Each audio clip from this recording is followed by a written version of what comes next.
Hello, everybody. Welcome to our Getting Through the Holidays daily show here for 12 days until the 1st of January. Today is our third day, December 23rd here in Denver, Colorado, in the Northern Hemisphere. I hope you can all hear me.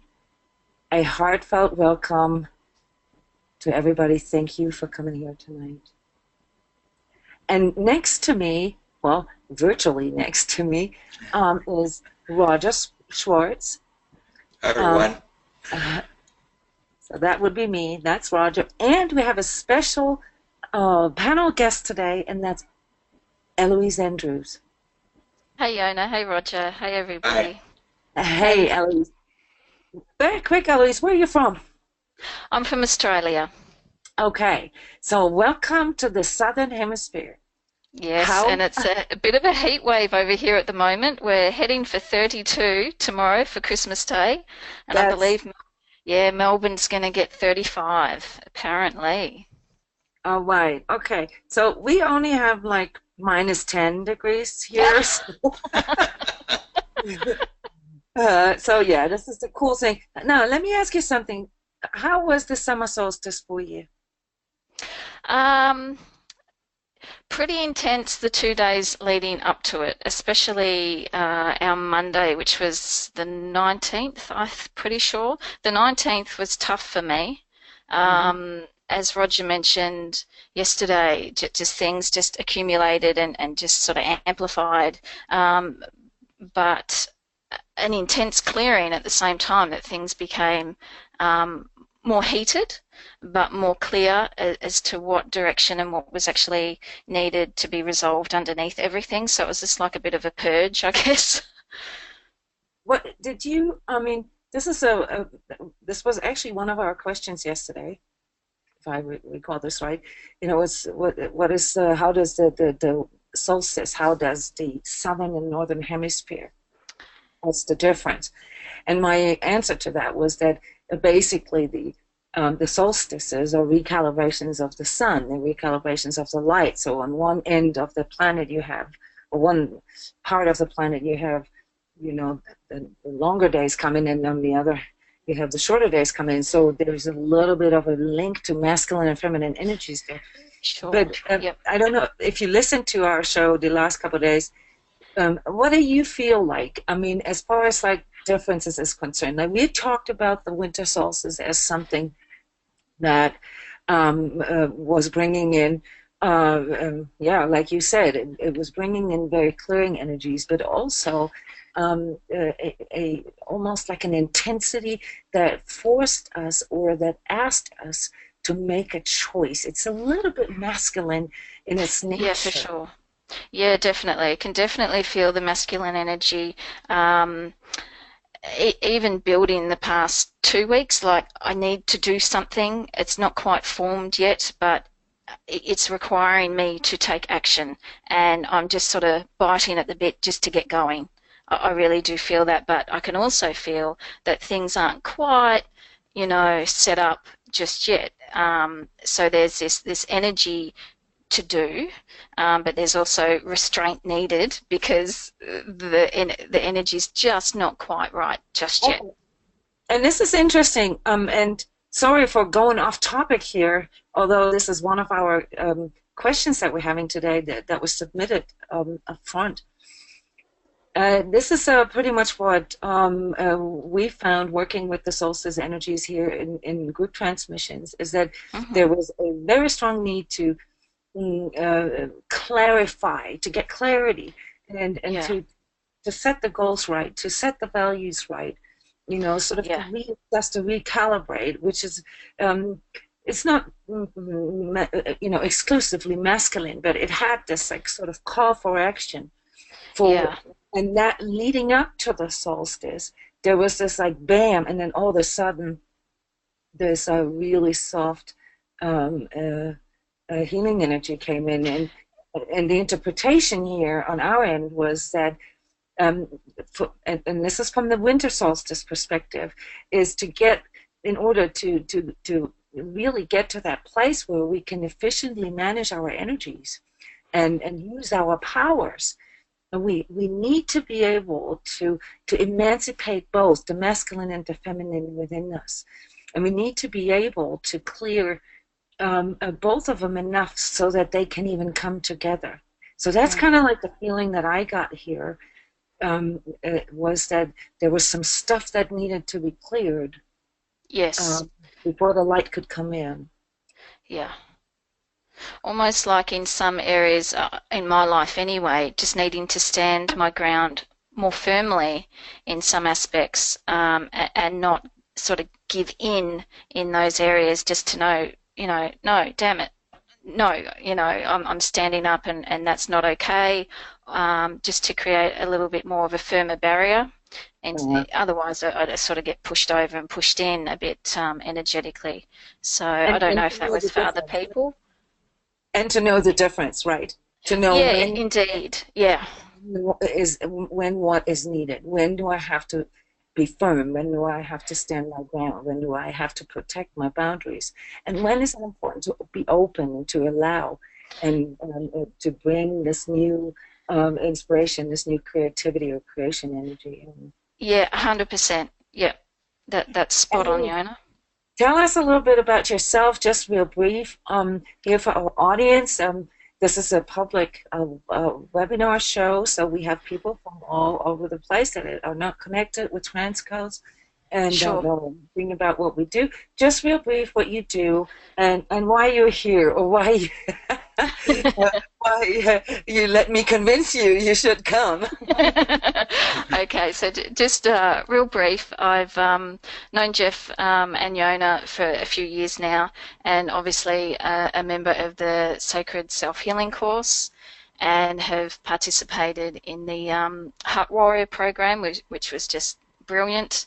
Have also completed Yona's level 1 and level 2 trans coach training, and I'm just about to embark, hopefully next year, if I can get everything together, just transitioning into a bit of a new career pathway. Right. Pre, pardon? Cool. Cool. Yes. My background has been in physiotherapy.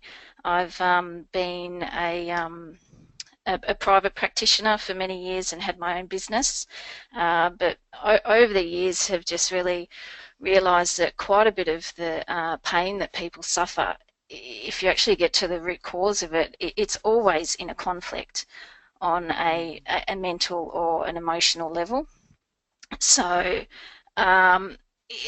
that's really clashed with my sort of scientific physio background, that it's all in the physical, and I've challenged a lot of the sort of the paradigms that have been in physio for a while, and they just sort of don't really work, because I've seen other energetic healing resonances literally come into the room, and it's taken me many, many years to actually understand what's happening. But there's more to healing than just the physical, and I just don't feel at the moment that physio really fits who I am anymore. So I'm actually going to branch out into a different field. That's really cool. I'm glad you're here today, Eloise. Thank you very much. We're going to be talking about, how to even like become able to assess our own energies, Yeah. and also what the connection is with the physical. Mm. There is a connection with all these different systems, the emotional, the mental, the spiritual, and the physical. So today, of course, we're limited in time, so we can only talk sort of on the surface, but your experience here will be of great help for Roger and I. So thank you very much for coming, That's and okay, my pleasure. barge in and comment. We and I should probably back up a little bit. The webinar software here allows you to raise your hand, which means that you would like to speak into the microphone, and you are very welcome to do so. So anyone coming to these webinar meetings, as we call them, is welcome to openly speak, to openly formulate questions, or as suggested in registration info to just send in the question up front. So the objective of these meetings, and I'll repeat this real quick, especially this particular format, getting through the holidays format, where we do this daily show at the same time every day from starting on the 21st to the 1st of January, is to offer support. So Roger and I have done several different projects over the years between in those days between Christmas and New Year's, because we recognize that these days are particularly challenging for people. And yesterday we had Sheila here, who was a social worker and a clinical psychologist, and she had some really cool input here as to like the numbers are concerned, the numbers of suicide, or she didn't exactly say that, but domestic violence and so forth, just family dramas in those holiday times are just through the roof compared to the rest of the year. So that's why we have been offering this. And Roger, would you like to jump in here real quick and just give people a brief background of what you do and why you're here? Sure. I've been working with Yona and Jeff at transCODES for several years now. My background, my life's work has been in construction, but one of the main themes of my life has been around recovery from substance abuse and dependency, and basically a search for inner peace as a result of my early life. I was a heavy drinker and got into chemicals and all. I ended up in a treatment program at 22 years of age. So that kind of set the direction of my life. And recently added energy work into my 12-step background, and will soon be doing that at my own website that's shown there. And it's probably a good time to mention that getting through the holidays, if anybody has any struggle with it, needs to talk to someone, you can email me at roger@transcodes.com anytime, and we can hook up on Skype or something just to talk things through. I know that the holidays were difficult for me years ago, so I understand the issues. So I'm excited to be here. Thank you. Now, since you're a specialist on recovery work and the combination of energy work and recovery work, well, is there anything that you've noticed over the years, like that makes it maybe particularly challenging for energetically sensitive people and empaths? Or what is your take on energetic sensitivity and any kind of addiction or addictive structure?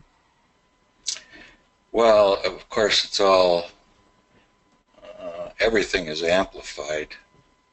All the external, especially around the holidays. I mean, you look around, you see everything going on. If you don't feel a part of it, the loneliness,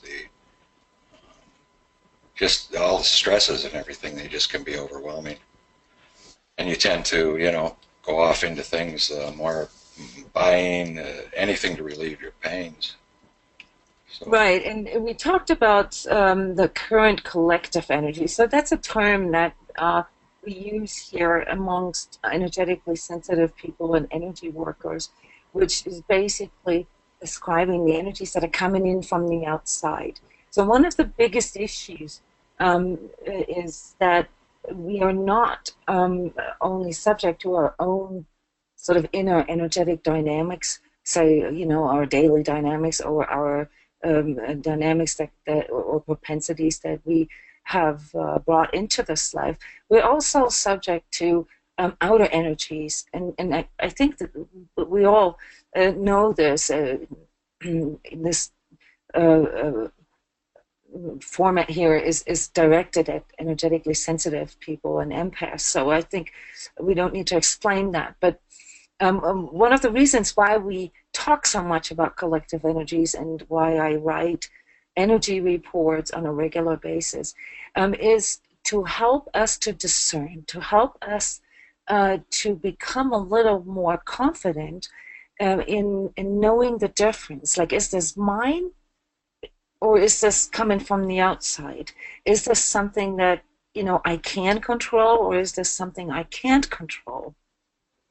And here is sort of the bridge for me into recovery, because a lot of the program work, and not just in recovery, also here at transCODES, is of course, owning our own energy, taking charge of our life, taking charge of our energy, of our physical, of our emotional, and mental events and dynamics. But Roger, what would you say, like in regards to the connection between energetic sensitivity and addictions? Do you see a connection there?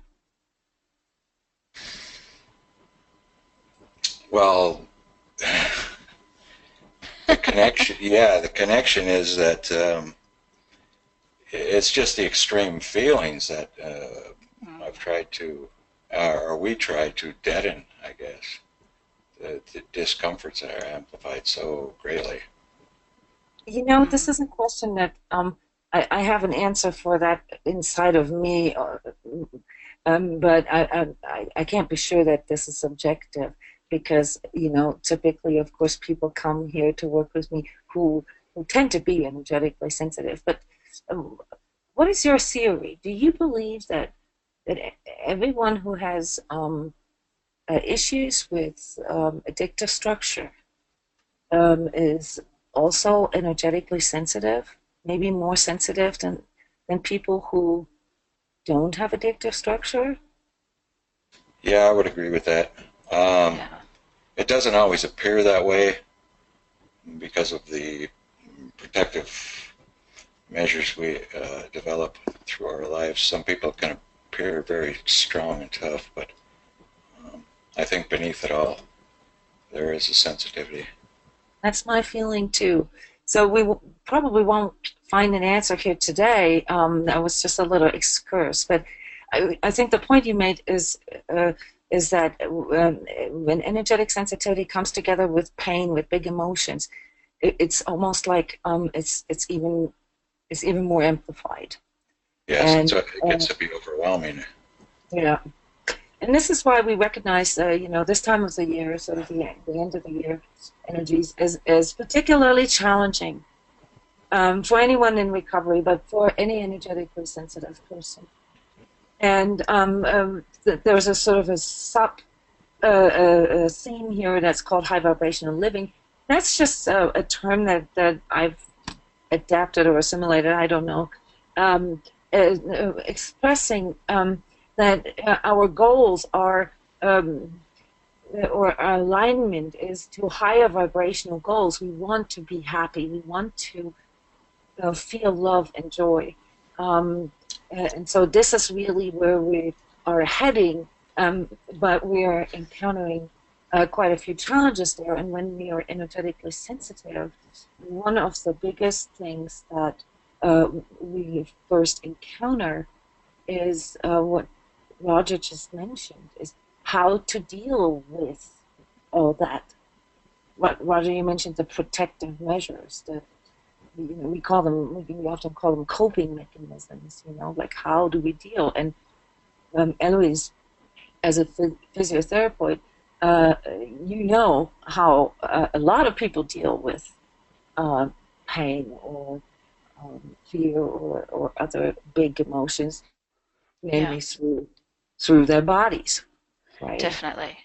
And so, this picture here, we talked about this yesterday, and it's really just showing sort of an evolution, and the evolution of humankind now has gone into a new direction, and that is away from like just understanding ourselves physically. Then there was a notion of trying to understand ourselves emotionally, and then sort of like 100 years ago, there was this notion of understanding ourselves mentally, and there is now a sort of a new evolutionary step where we begin to want to understand ourselves energetically.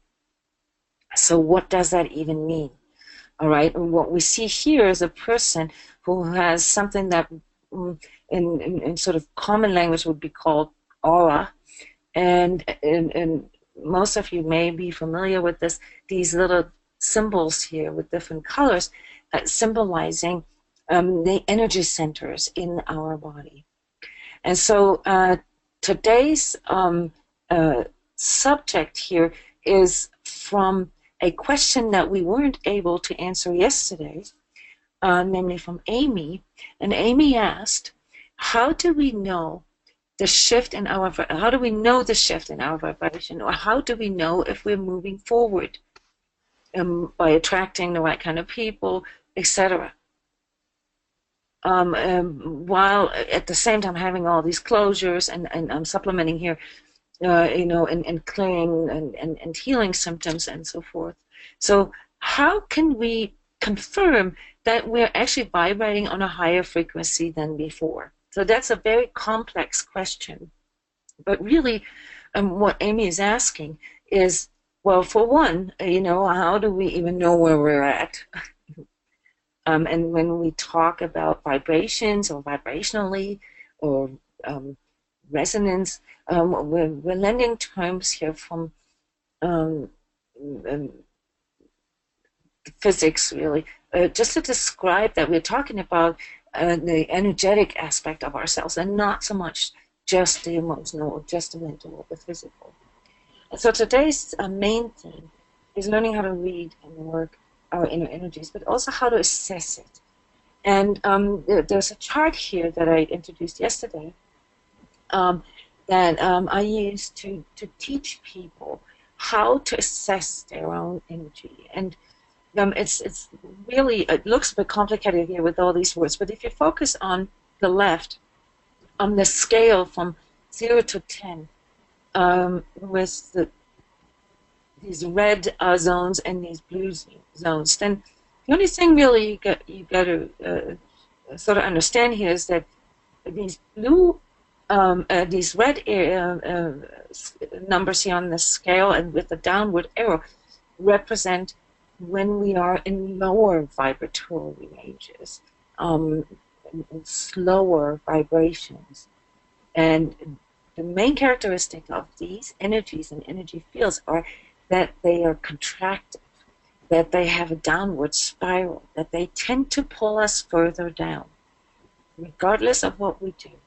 The only way to avoid that or prevent that from happening is to identify it and to actively do something against or something to neutralize those states. So the red zone here, everything in this red zone is typically associated with sort of negative feelings, negative energies. That's how people call it.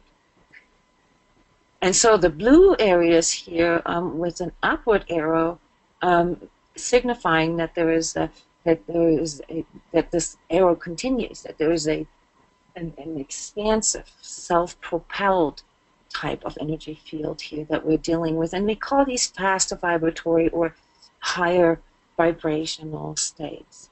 All right, so remembering that our overall goals here are to have joy, to experience love, to experience abundance and healing, then it's quite easy to identify that our goals in life are high vibratory goals. And in this slide right before here, is that the number one mistake people are making is that they're trying to find lower vibratory solutions for higher vibratory problems. And I don't know if that's clear right off the bat, but this is a high vibratory problem. Like, it's our goal, but the problem is because we're often not in this state. And we are trying to find solutions when we are in emotional or energetic states that don't even allow us to have access to the energies in these faster vibratory places. And this a thick line here in between. What this is this is the threshold of truth. So we speak mainly of ego energies, ego perceptions here in these red areas. And then when we are able to transcend or willing to transcend our ego, we become able to cross this threshold here, this threshold of truth, which then allows us to experience things from a more positive, so to speak, perspective. It's very complex how the energetic state that we're in, how that influences our perception. All right, and we're going to do this at a different day where we go in and really investigate what happens to our perception when we're in these different energetic states. But for the sort of super simplified version here, how can we assess where our energy is located? This table here can be very helpful.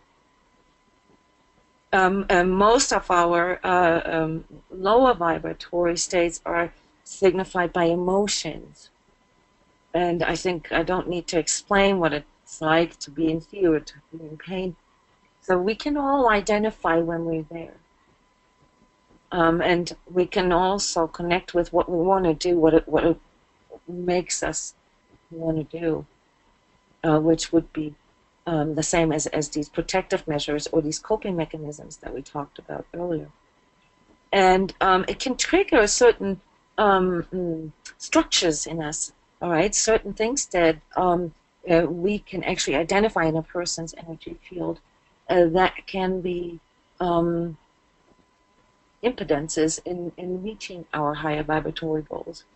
And it can lead to real strong patterns that are pretty much what we experience, in our daily lives as whenever this, then this. It's the repeats in our lives, the things that keep happening over and over, like losing a job or never having enough money or always, having the same relationship experiences.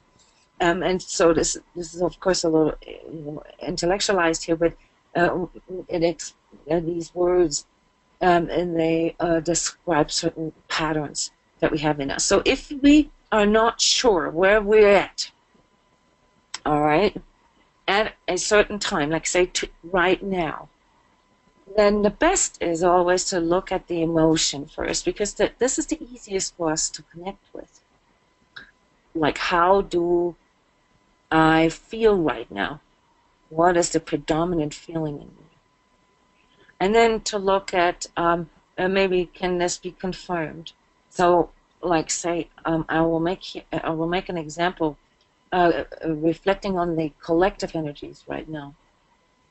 So what's been going on as we are getting really close to Christmas now is that all this last minute agitation is kicking in. All right, all this like stress, getting everything together, maybe getting the house ready, getting food ready or whatever for the guests that are coming, maybe even looking ahead at stressful days with family and so forth. So all this is kicking in right now. And what that does to us as a collective, at least sort of in the Western world, is that it creates an undertone of anxiety. There's a stress level now that can trigger anxiety in a lot of people. It can also trigger a lot of anger in people, and this is something I experienced today in traffic. I noticed an enormous amount of anger energies in a lot of drivers. There was impatience there, there was rudeness there was, all kinds of things that I, sort of in my naive self haven't really experienced in a long time. And I'm like, whoa, that's a lot of anger energy. All right? It builds so easily on top of the anxiety. Mm-hmm. So for a lot of people, without sort of getting ahead of ourselves, but for a lot of people, anger is a way to deal with fear, to deal with anxiety. All right? And control as a way to deal with fear. But we all have different patterns and different cycles here. And that's when it gets real complex. That's what we do in energy coaching. We help a person to assess that and to find these patterns within themselves so that they can begin to work with them, to neutralize them. So it's not really all that esoteric at all. Energy work and energy management, which is what we're talking about basically, is really practical.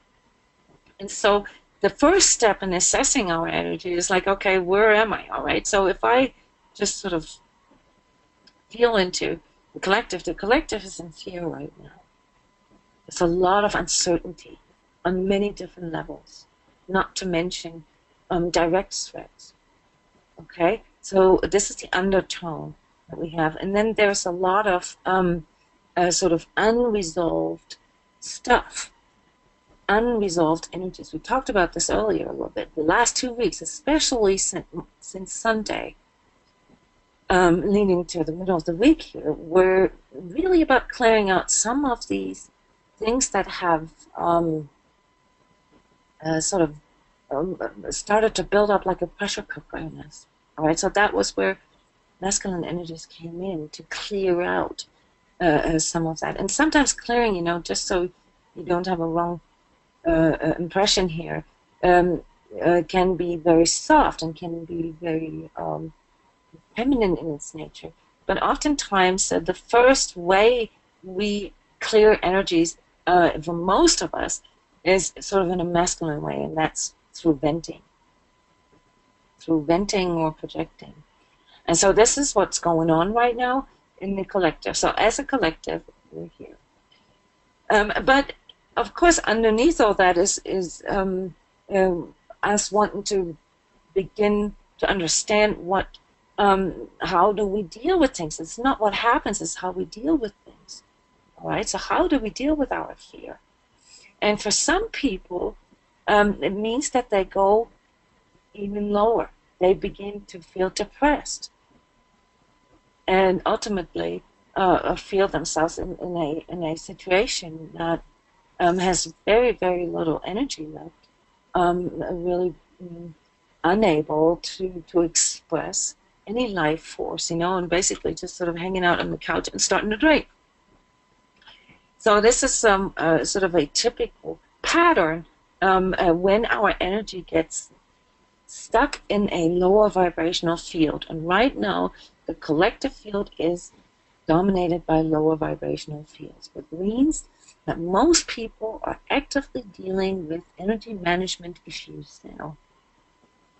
At this very moment, people are still trying to control it.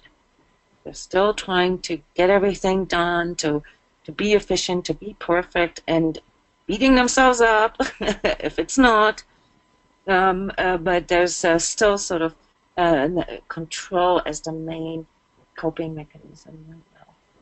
And historically, during Christmas days and the time between Christmas and New Year's, it leads to a form of venting somehow, a form of like just sort of blurring it all out.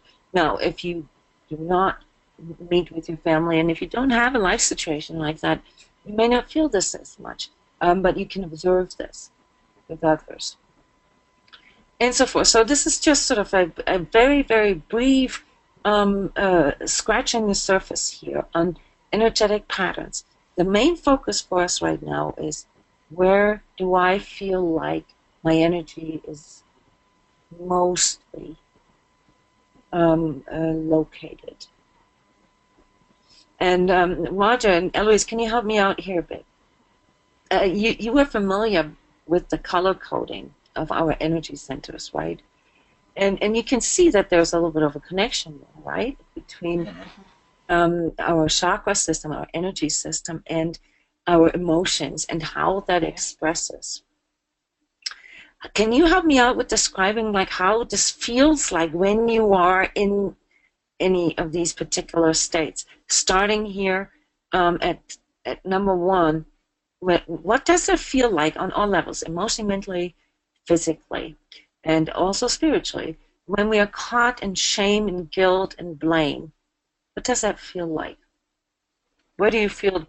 Can you feel this in your body somewhere? That's usually for me. It's in the lower stomach. It's a very heavy feeling. Mm. Um, Almost like numbing, like you actually have no connection with the rest of your body, like a complete numb out and blocking off, and sort of between. I'd feel it between the first and the second chakra, just in the middle there. Where's that located? Oh, sorry, deep in the pelvis. Deep in the pelvis, okay, and sort of lower digestional tract, kind of like that. Yeah, and very heavy, as Roger said. Yeah. Okay, so I like what Also you. lower back pain, actually. Yes, Yeah, lower back pain, actually. Yeah. yeah, so I feel some like almost like I'm going to be sick sometimes too. sick as in like a virus is coming in or Nauseous something. and nauseous. The lower stomach area just gets it's like nauseous and maybe wanting to eject it almost, right? Yeah. Anyways, I like what you said. It feels like a total disconnect. Yeah. There's a total disconnect on all levels. And Roger, yes, I agree. It's like there's a rejection, ejection. There's some kind of like really It's like it's not sort against of our natural condition. yes. Yeah. And I would go so far as to say that people who do suffer lower back, like chronic low back pain, who just ignore it and just Mhm. totally like disconnect from that part of their body and just put up with it and don't seek help, don't seek therapy. Yeah, I feel that that's the prime emotion underlying. Yeah, we get to a place when we're in shame deep enough that we just give up. That I mean, I have a lot Yeah. of experience. A lot of my life was in guilt and shame, and it's a total just giving in. There's no Yeah. point to anything anymore. I just want to go and hide, right. Hmm. and Hide. Yeah. I can't face anyone. But you know, you cross a threshold where you just don't care anymore about anything. So Yeah. Yes. So energetically, this is a very, very low state. yes, And also quite difficult actually to get out of on our own. Um, Personally, I feel this energy here a little lower than my lower back. I feel this more in my tailbone and my like you said in the hip bone. You know, like really down low. And there's a lot of issues there that we can come up with in this area.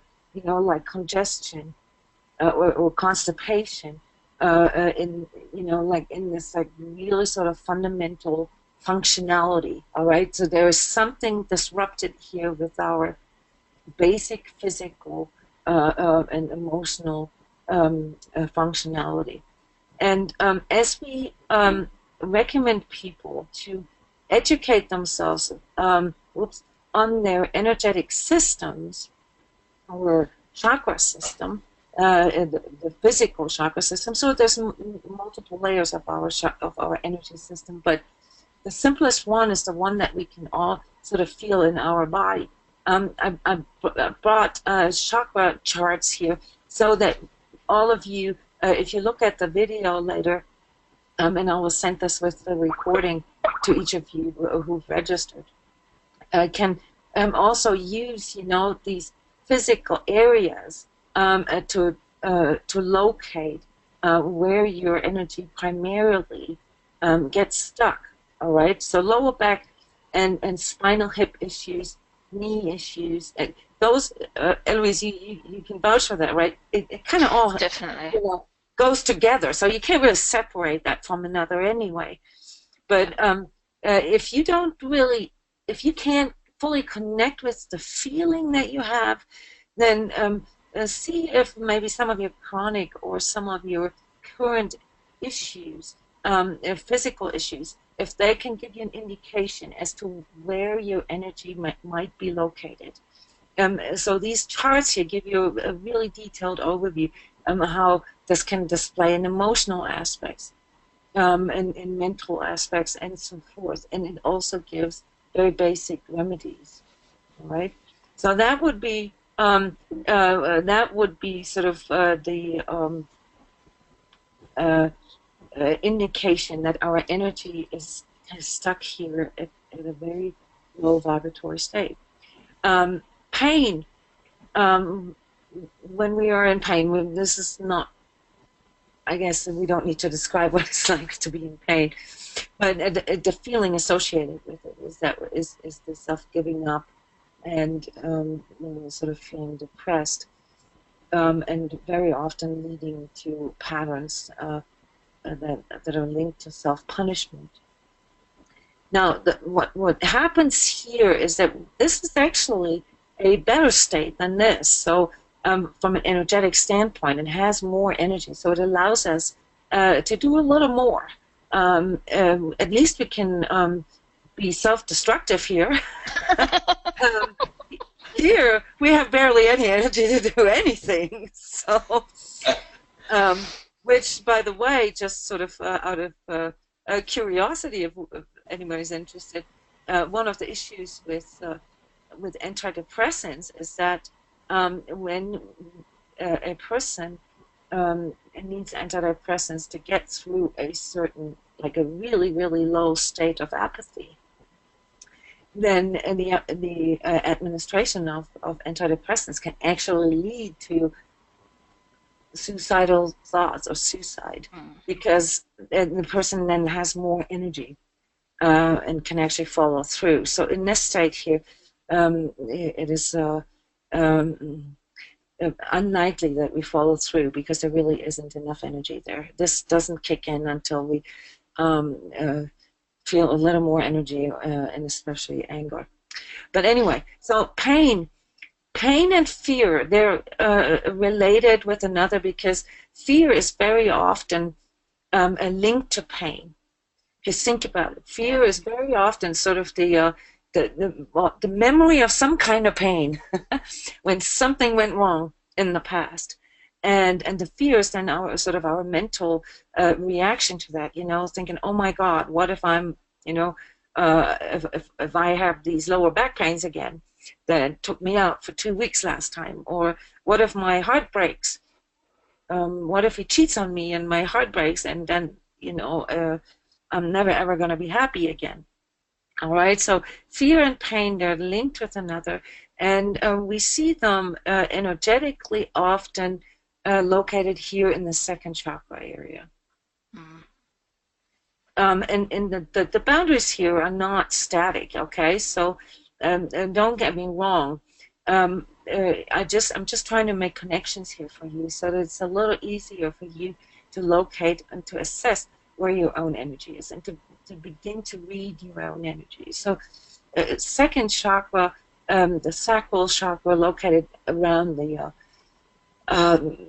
lower abdominal area, around our belly button, our reproductive organs, and so forth. Issues here are often indicating that our energy is stuck in pain or fear. Just an interesting note, if I can add, Yona, just with the in pain section here, people who do experience chronic pain, and they actually define chronic pain as being over 3 months. Like, people think that you have to be in it for years, but pain experienced for over 3 months can actually change the structure of your spinal cord, and it switches the pain signal on permanently. So by putting up with physical pain, yes, and hoping that it's actually going to resolve on its own, you're actually restructuring your central nervous system for pain. And that's really quite interesting, because it does lead to a form of self-punishment where you're actually perpetuating the pain. I Even when the cause is gone, right? Correct. Yes. Sorry. Correct. Yes. Yeah. This is the fear. We from an energetic standpoint, we can totally confirm this. What you just said, Eloise, that there is a restructuring going on, and definitely. Not just on the physical. The cell memory gets reprogrammed, and the nervous system altogether gets either sensitized or Exactly. forms what we call hard wires. Yes. And Yeah. these hard wires, like these instantaneous sort of reactions that we have sometimes where we go into deep fear because something smelled like it, or something, I'm feeling something in my body that last time I had this big injury or whatever, it started that way. So this is part of our memory system, our pain memory system. Yeah. Which then contributes to these patterns that are forming inside of us. And those of you familiar with the little bit of energy work or holistic healing, we call this the pain body. So the pain body is a part of our energy system that stores pain of the past. And like Eloise said, it stores that in multiple physical systems. Yeah. All right. So the fear we can experience if we get into a situation like you mentioned, that caused us pain in the past, we can jump instantly into fear and not even have any conscious memory of what caused the initial pain that we're now afraid of facing again. Or we are not or we are not aware of that we're in pain, that we are in fear. So for a lot of people, it is not the pain itself; it is the fear of the pain. Right, but the memory of the pain, it can be long forgotten. It's just an automatic fear reaction. Yes, yeah, because it literally rewrites our energy system and parts of our nervous system, parts of our physical and emotional system. And this counts for all of these these lower vibrational energetic states. Actually, this counts for the higher vibrational states as well. And we'll get to this here in a second. How to reverse the process, because that is really the objective of or the purpose of energy work, is to learn all this about our energy system and to learn how we can reverse this. How can we override, something like that? Trauma is a very good example, where the pain was so overwhelmingly strong that it couldn't really be processed by our mind, by our brain.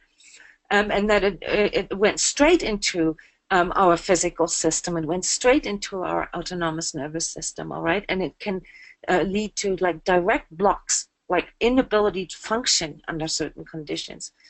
And energy work is a wonderful example how these things can be worked through and reorganized and rewritten, all right? And we got to hurry up here. I just wanted to really mention this. In a state of anger, where it's obviously about feeling threatened, feeling attacked, and so forth, and where it kind of triggers deflective mechanisms in us, disdain and vengeance and so forth, envy and jealousy and so forth. Anger is mostly associated with our third chakra in combination with the first and second. So there is not just the pain and the fear there. When we move into anger energetically, then there also comes a part of us in the game, like that we would probably call like pride, like how could they? How could they do this? And not to me, not they can't do this with me, and all the swearing and all that. Those are all sort of venting of really strong anger energies. And this is the same counts for control. So control, which is the next level here on this vibrational scale in the area of 5, deals with the same energies, has also to do with willpower and sort of power as such, but is also very often associated with sort of a fake front, with things that we pretend. So I just wanted to make that connection here, that you can see how these energetic states are linked with direct, just as examples, with direct energy centers and physical systems and emotional aspects, mental aspects, and spiritual aspects. Now, let me ask you something. Looking at just all these lower vibrational states, Roger, Eloise, do you think that it is possible for a person, for a human, to ever transcend all of them entirely?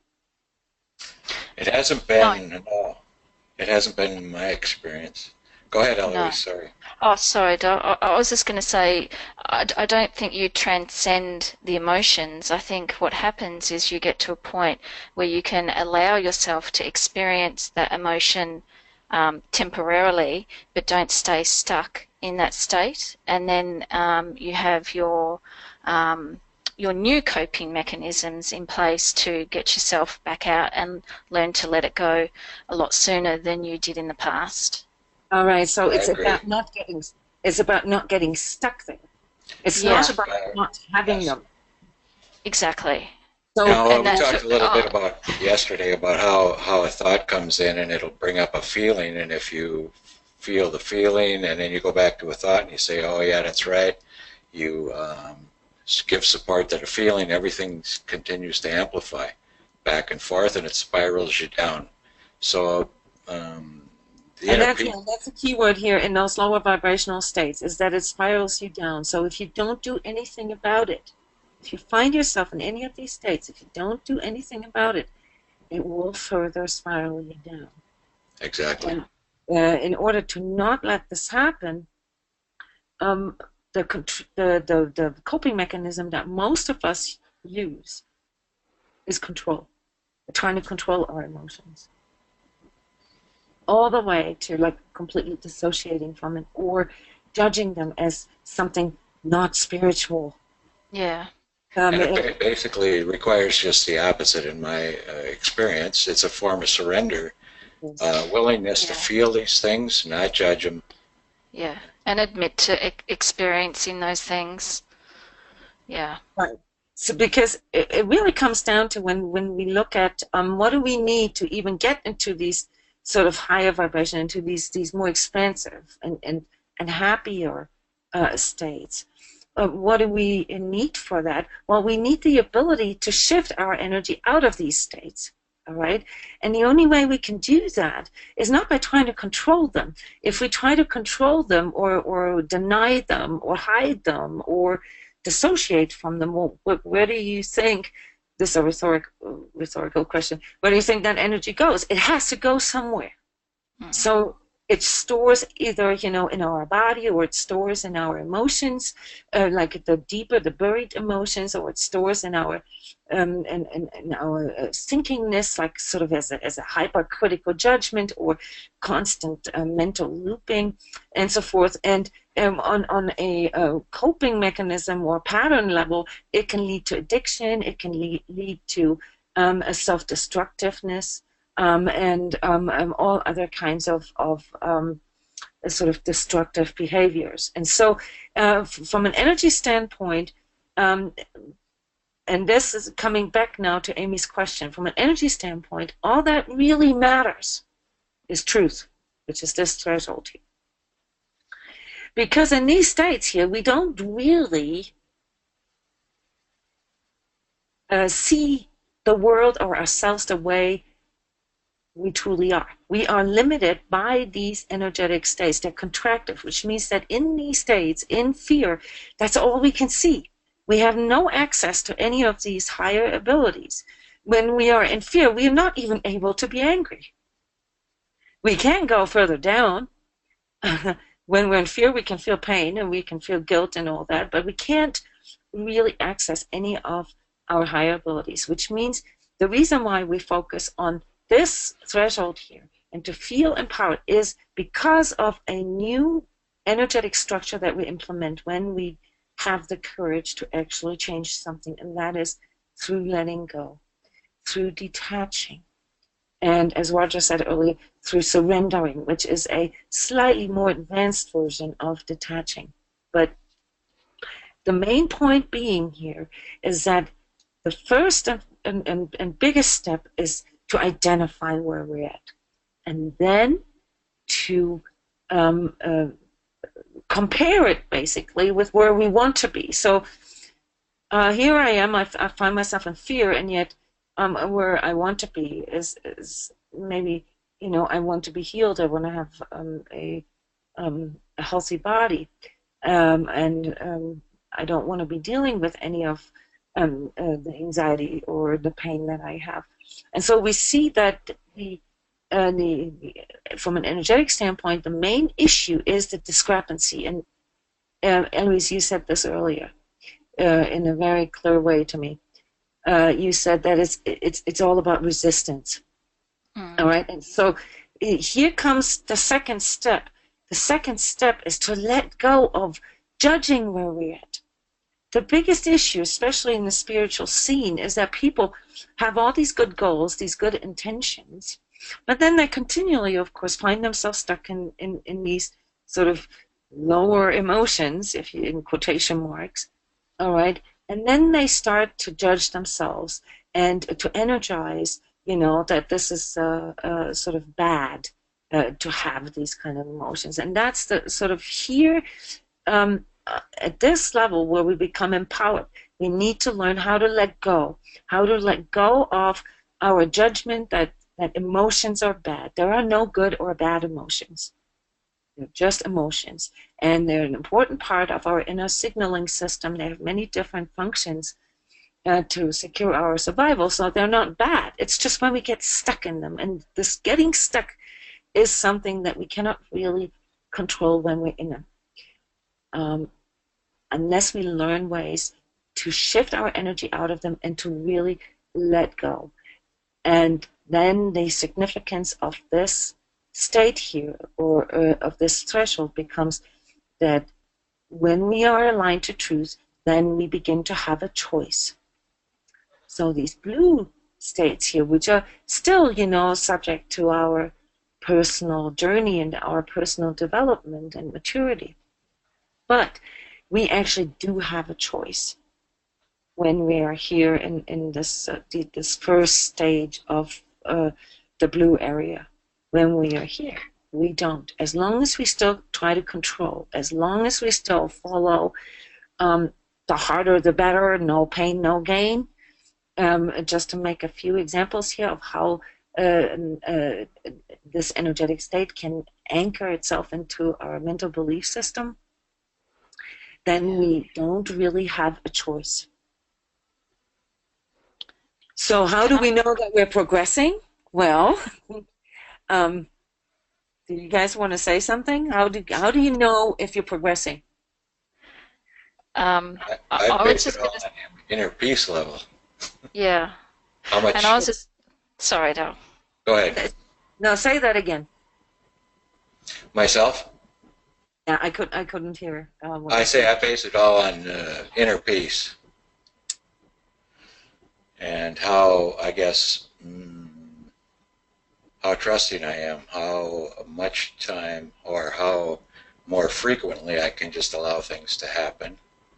How smooth are things going? How good do I feel? I mean, it's simple. Well, it's not really simple. Sometimes you don't understand where you're at, but once you learn to identify your inner peace level, you can tell when you're being pulled out of it. So, Eloise, what's your take on that? How can you determine progress? I 100% agree with Roger. What I was just wanting to add was sometimes, well, this has been my own personal experience, when you're traversing that white line, because you're letting go of the hardwired patterns of the past, it can almost feel that you're sort of moving into space, no gravity. There's sort of a different reference feeling, so you can feel sometimes a little bit lost because you're not dependent on the patterns of the past, but that's sort of what detachment is, that you're letting go of all of that, and it can sometimes feel a little bit confusing initially. You might not know which way's up or down, but it's just the opportunity to just build something new from that point on. Right, there's a definite feeling of shift, of change there. Yeah, and maybe that's what Amy was referring to, because I know my own personal experience. When you shift over that line, it's just like, oh, which way's up and down? It can be quite a confusing time because you've left the old behind. That's what I feel anyway. Yeah, I Yes. agree. You have to be willing to experience things in a new way, Yeah, to stand with what happens and just see what is on the other side, yeah. what the new way is going to bring.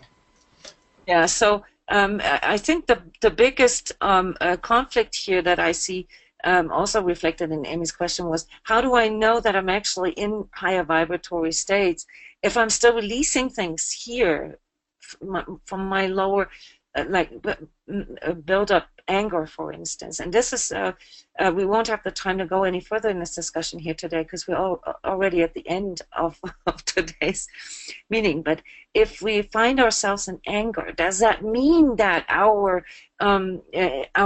total energy is stuck in a lower vibratory state, or does that mean that we can still be here, but that we are working on these areas, on releasing the layers of our ego and so forth that are all associated with it? And I want to point out anger here because a lot of women have an issue with that, thinking that an expression of anger is something bad, or non-spiritual. Energetically, that is not the case. Energetically, anger is actually a higher vibration than fear and pain, for instance. And so a lot of times, when we come out of pain, when we come out of fear, there is a phase where we will release a lot of anger. And that's part of our normal healing process. All right, and what allows us to get past that then is when we are in a higher vibrational state where we can let go of it, where we can say, okay, I'm really angry right now. I guess I have a lot of anger stored in me. I'm going to try to find, maybe healthier ways to express that in future so that it doesn't become destructive. But overall, it's not anything to pull us back down. It's just an observation. When you can observe your lower vibrational dynamics, that's when you know that you are in a higher vibrational state. Because in these states, you can observe that. But in these states, you can't observe it. You can't observe where you're at, and you definitely can't observe any of these states within you. So that's sort of in a nutshell here, the characteristics of our developing consciousness, which allows us to become the observer and the experiencer at the same time. And later, then, in even higher states, or higher, faster, better say, faster vibrational states, the observer and the experiencer then turns into the witnesser, which is even sort of more laid back, more inner peacey, Roger, to pick up on that, because inner peace is kind of like high up there. I don't know about you guys, but I'm not an inner peace at all times of the day. Well, neither am I, but it's a wonderful place to be, and I sure do experience much more of it nowadays. Mm-hmm. Yeah, and here's a comment from one of the audience, and this is a very important. Thank you, Brian. He said what really helped him was to understand that we can go through any of these states several times in a day. Our energy Exactly. is subject to a constant fluctuation, and part of it is because we are also exposed to outer energies, not just our own. We interact with other people, we interact with places, we interact with subjects that can come out of, like, say, the project that we're working on and so forth. So our energy is subject to constant bombardment, and it is natural to experience ourselves to go up and down that scale several times. But where, if it's about assessing where our energy is, it's really about, am I able to see where I'm at? That is a sign that your energy is moving into higher vibrational states. Because when you are caught in a lower vibrational state, you are unable to see that. You are so consumed by it, your entire energy system is dominated by it, physically, mentally, emotionally, uh, and often also spiritually, that you cannot realize where you're at. And so here in energy work, we practice how to shift our energy out of any of these lower vibrational states into at least this state. Because from here on, there's an upward spiral, a natural expansion, a natural sort of self-healing can begin. And then it's just a matter of holding these states. And of course, it's very complex. So, but a chart like that, even though it's a bit mental, can really help to see sort of some of the interaction and some of the understanding the fluctuation that we have, and why it also why it's sometimes, well, simply not possible to be where we're at, or to to be where we want to be, or to manifest what we really want in life. If our energy is stuck here, there is, from an energetic standpoint, absolutely no way that we can get the manifestations in our lives to vibrate here. We have to vibrate on in these states first before we can manifest these. And you can imagine this is a huge subject, and everything here on the transCODES site and so forth is about that.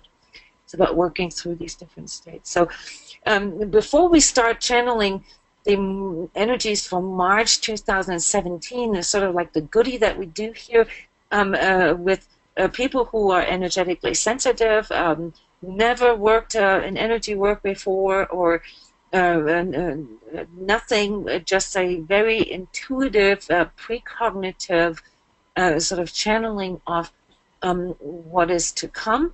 I want to answer one more question, and then leave another question for tomorrow. The question that I want to answer here, because we've literally answered it already, is how can someone who is energetically sensitive best deal with intense energetic shifts? And this question here is referring to these collective energies that I mentioned before, and sudden shifts that can happen in the collective. So in the last 3 months for us, for example, we've experienced a lot of these real sudden shifts. This is how you can deal with that, by identifying your energetic state at any given moment, by monitoring where your energy goes, and to really develop this discipline of, no matter what is triggered in you, to shift your energy back out into the flow. And there are certain techniques for that and so forth that you can learn in energy work that can help you to do that. But the very basic sort of answer to that is to reset. To reset. When you feel like you're getting pulled in by sudden energetic shifts, be it through the person that you are talking to, or an outer collective shift, or a change in scenery, or you see something on TV, and it affects you. You notice how it affects you and how it sort of starts pulling your energy down.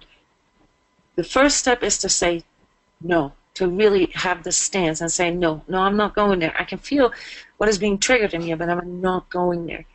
The next step is to really do the reset in the physical by breathing, by centering your energy and really breathing into your heart, into your heart.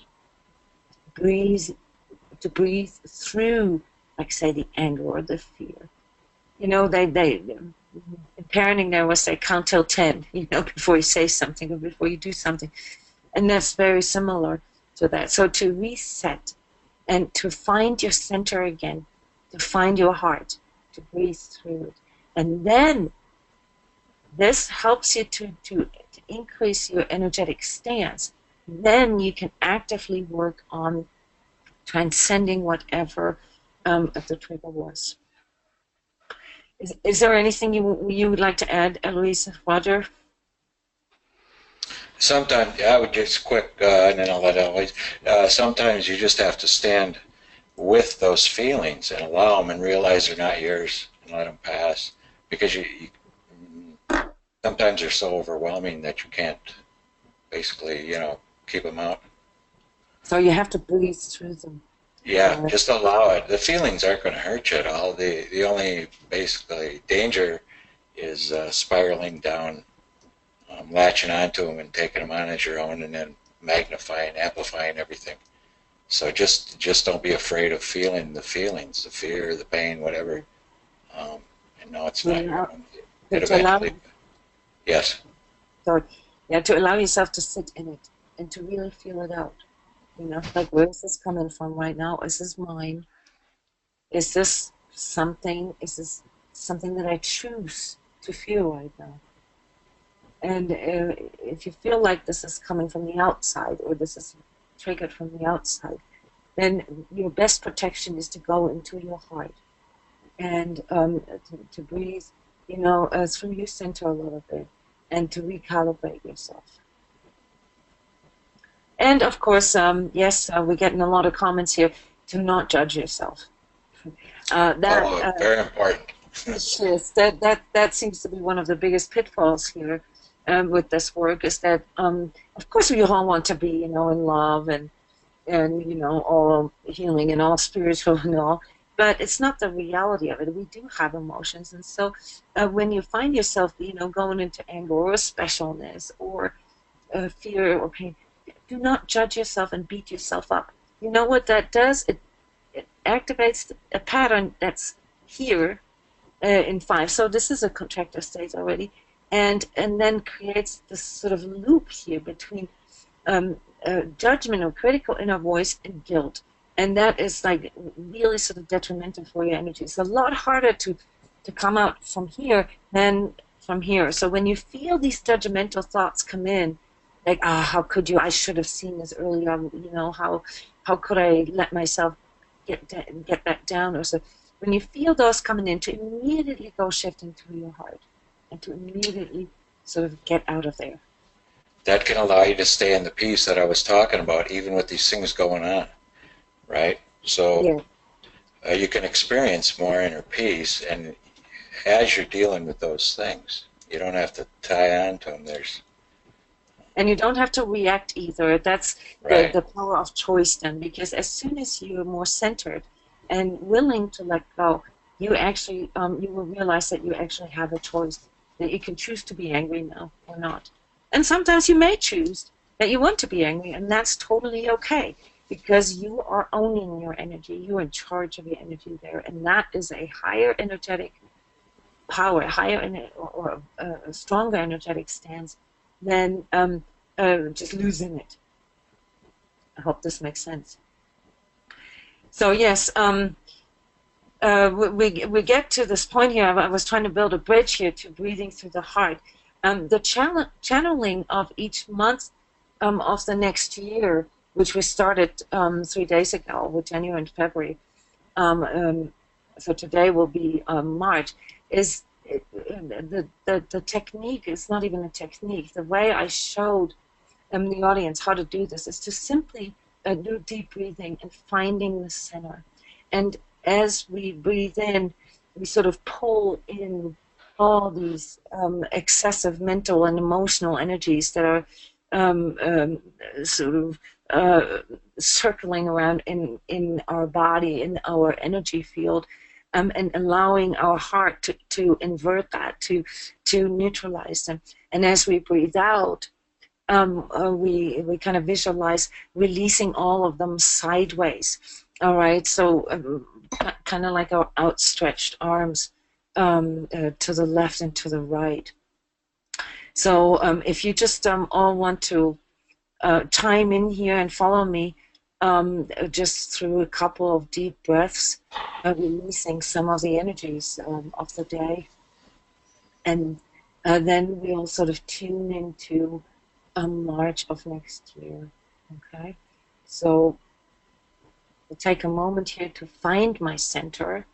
And of course it's linked to the heart, but it's not really where the physical heart is located. It's in the center of my chest, basically. And as I breathe in, I try to really feel how my breath goes into the center, and as I breathe out, how it comes out sideways, not like forward, like we would normally think with our actual breath. So when we work our energies, we are using visualization, but we can also use our body for this. So try this with me here for a second, all right? So find your center, Okay. Okay, there's an instantaneous grounding happening right now. I don't know if you can feel that. And as I breathe in, I visualize all excess energies. Emotional energies are typically located in the lower half of my torso and the legs, and mental energies are typically located in the upper half of my torso and above my head. So as I'm breathing in, I'm pulling all these in, and I don't need to know what they are. I'm just visualizing my heart center to be like a huge vacuum, just sort of cleaning up my system. And then I hold it for a second. Hold it. And as I exhale, I'm releasing it sideways. All of it. And again, breathing in, pulling in all mental and emotional energies into my heart center. Holding. And breathing out sideways, releasing all excess mental and emotional energies.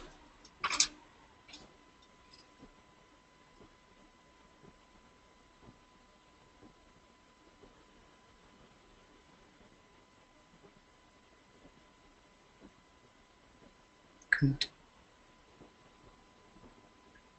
So if you tune yourself into March 2017, the third month of the year, spontaneously, without thinking about it, as soon as it takes you more than 2-3 seconds to come up with something, your mind's already involved. So spontaneously, what comes up for you? Okay, and I'm going to be reading some of the comments here right away. And Eloise and Roger, please join in. That's rigidity. Very rigid feeling. Yeah, rigid. There's a sadness here, but also a quiet feeling, like a solitude. Maybe that's what I'm feeling. I'm feeling very centered, but in a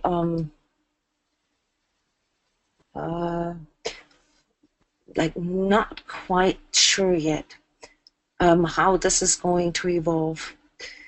Somebody sees a patch of weeds like as old habits, and some flowers are starting to blossom. So there are some new choices that are coming in. Okay, keep going. A still pond. I'm just reading all the comments here. A still pond, an octagon shape. I see sort of almost like what feels like the what you call that in English, the silence before the storm. And I'm getting like a comforting of the heart also. Comforting of the heart? Yes. I had an anti-clockwise spin in the upper body, Is like that an associated? unraveling. Is this associated with something for you? Um, what are you getting at? I remember now. No, I mean for you personally. What does that mean when energy spin in anti-clockwise? Does that, Feminine. okay, so that's associated with feminine energies for you. Okay, Yeah. I'm writing this down. I'm doing live transcoding here. Okay, focused energies moving forward, but still there's like a stillness. This keeps on coming up in a lot of comments here, but I can feel that focused energy as well. It's just not fully expressed yet. It feels a little repressed to me.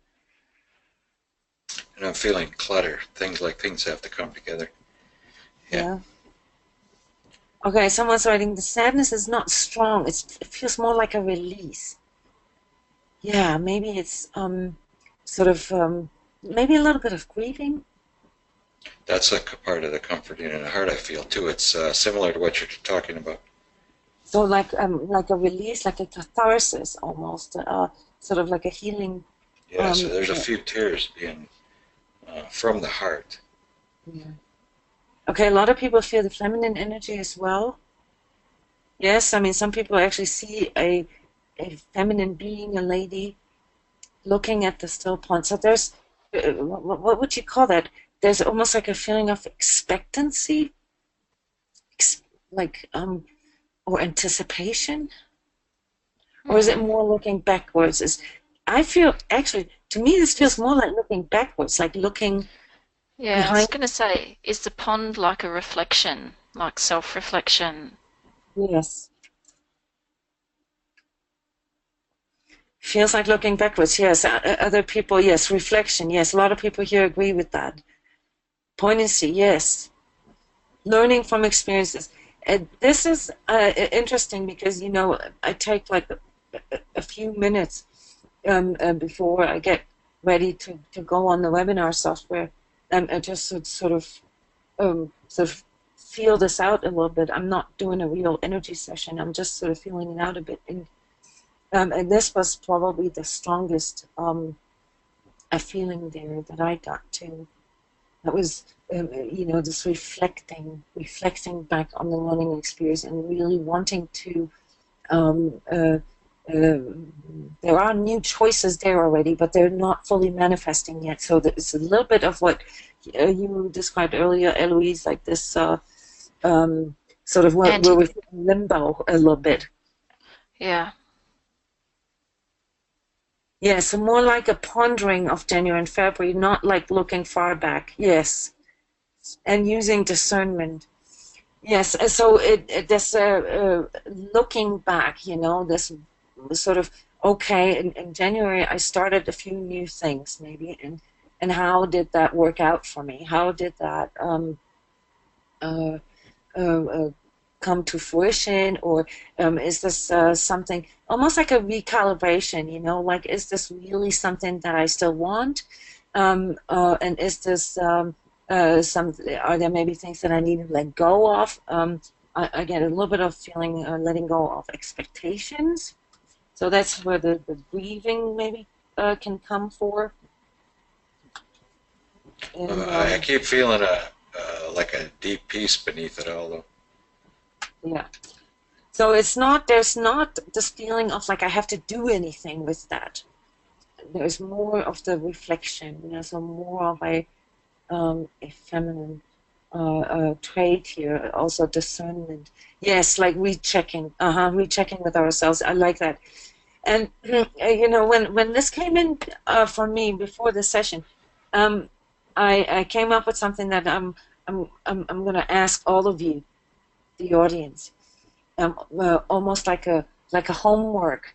And for those of you who want to come tomorrow, um, then please share this with us. But if you're not coming tomorrow because you're busy or otherwise engaged, don't worry about it, but do it for yourself.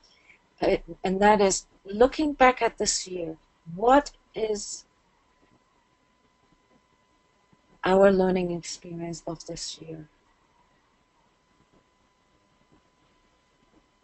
While you're in this state, are there any spontaneous answers coming?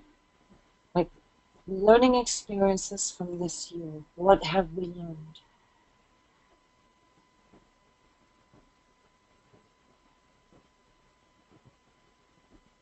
To let go of control and to go with the Trust. flow. Yeah, that came in. Mhm.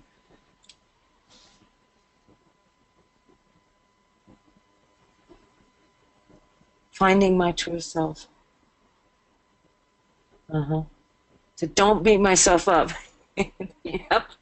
So how much our mind is actually involved in all that. Yeah.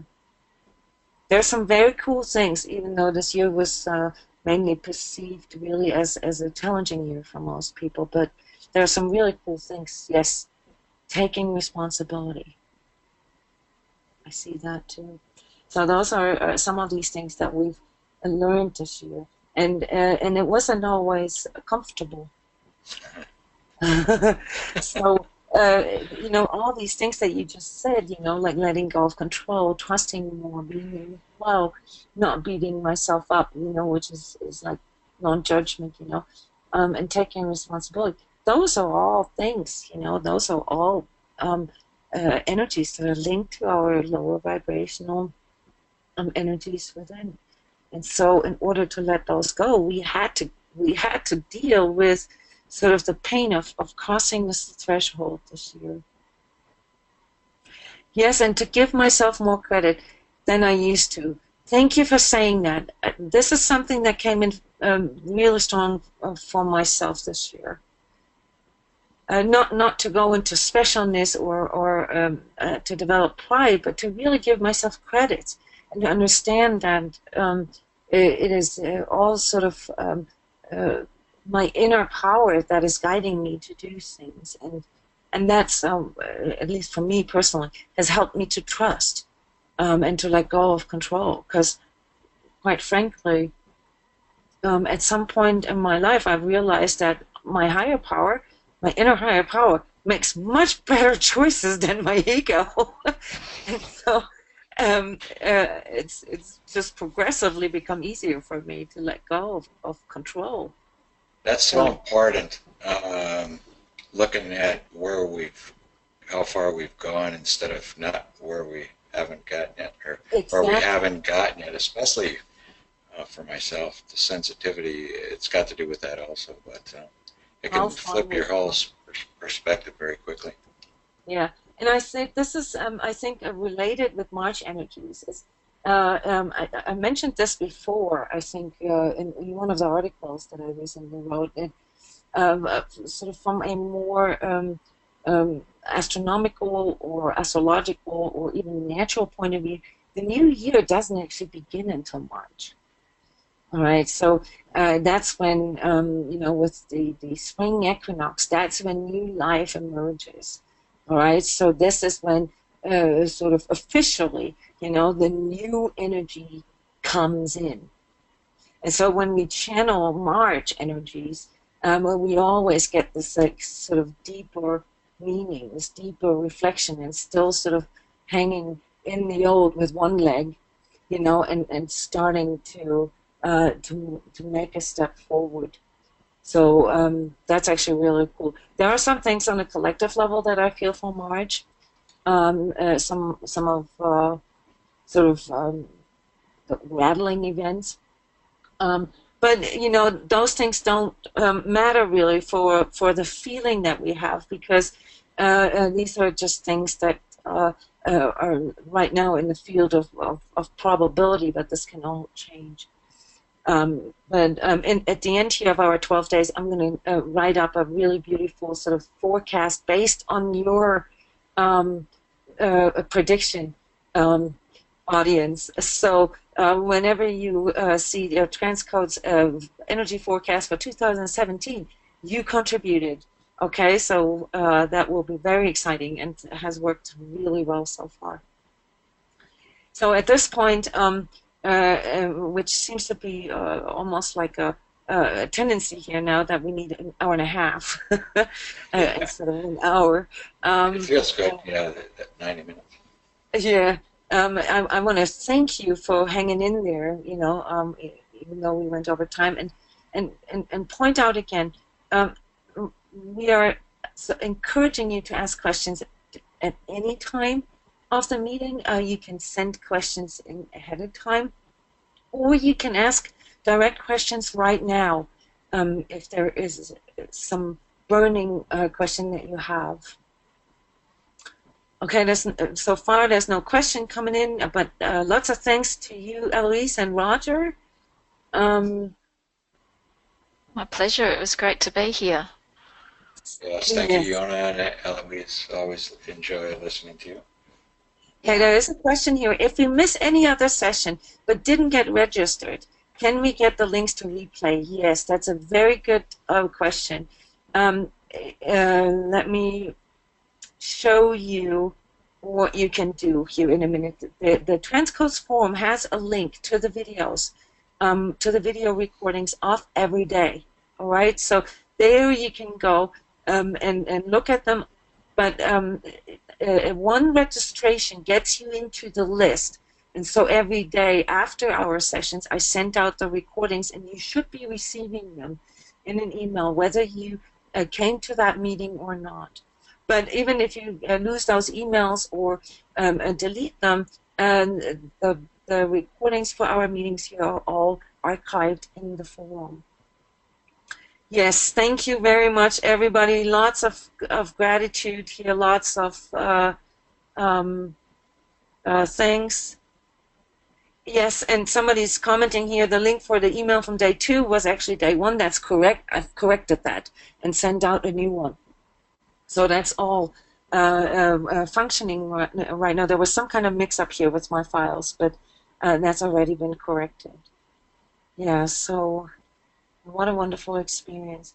And I know tomorrow's the 24th. It's actually our family Christmas tomorrow here. I'm still going to come. And our theme for tomorrow, besides the questions that we got in, is observing energetic or energy draining situations. So to how can we observe that, and what can we do? Yes, a lot of people say that they can't come, or that they are having Christmas tomorrow as well.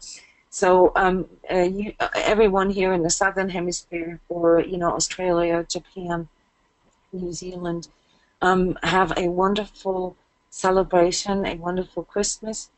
And knowing what the subject is for tomorrow, well, maybe keep an eye on that.